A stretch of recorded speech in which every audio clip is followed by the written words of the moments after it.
Antep'i bilirdesiniz Sayın Başkanım. Ayakkabı alan, tavuk alan, bisiklet alan, ne bileyim Çanakkale'ye giden, aile olarak ne zaman bir araya gelsek bunları mı konuşuyorlar? Gerçekten doğru söylüyor. Başladık yani bu hafta. Bugün 4. sefer. Evet. Ama bir top da olsa bir çocuğu gerçekten çok mutlu ediyor. Konuşuluyor yani.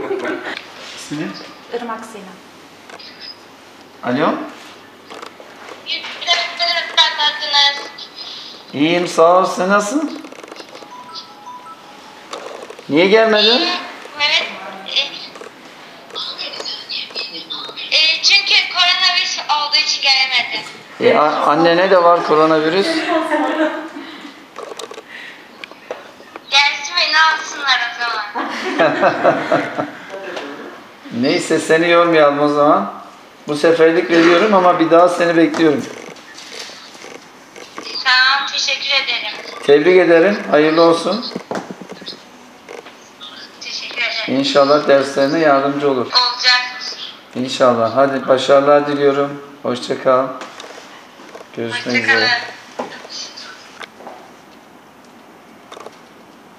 Hayırlı olsun. Teşekkür ederim. Hadi size sağ olun. Selam söyleyin. Kardeşimin oğlu LGS'ye girmişti. Güzel bir lise kazandı. Bu Covid döneminde de uzaktan eğitimden nasıl faydalanacağım diye kara düşünüyordu. Şahinbey Belediyesi'nin internet üzerinden bir yarışmaya katıldığını duymuştum. Ancak bu hediyenin bize çıkacağını hiç tahmin etmemiştik.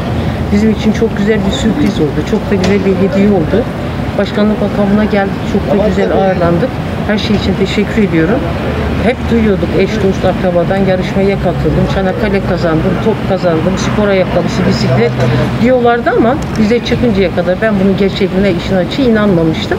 Bizim için çok güzeldi. Teşekkür ediyoruz. Hizmetlerinizin devamını diliyoruz. Çok teşekkür ederim. Çok sağ olun.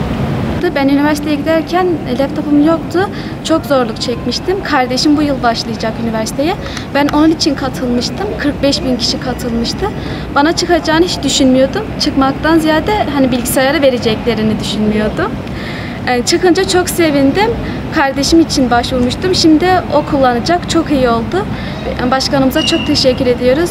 Böyle yarışmalarında bekliyoruz katılmayı.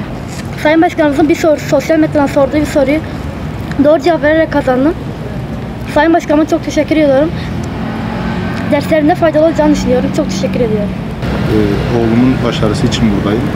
Başkan Mehmet Ahmazoğlu'nun sosyal medyada sorduğu bir soruyu doğru cevap bilerekten 45-46 bin kişinin içinden seçilerekten bu ödülü kazandık. Daha önce de böyle bir hediyeler almıştık. Pandemi döneminde sürekli günlük soru soraraktan sosyal medyadan cevapladık ve daha önce de almış olduğumuz hediyelerimiz var yani. Sayın Tahmazoğlu'na çok teşekkür ederiz. Başarılarının devamını dileriz.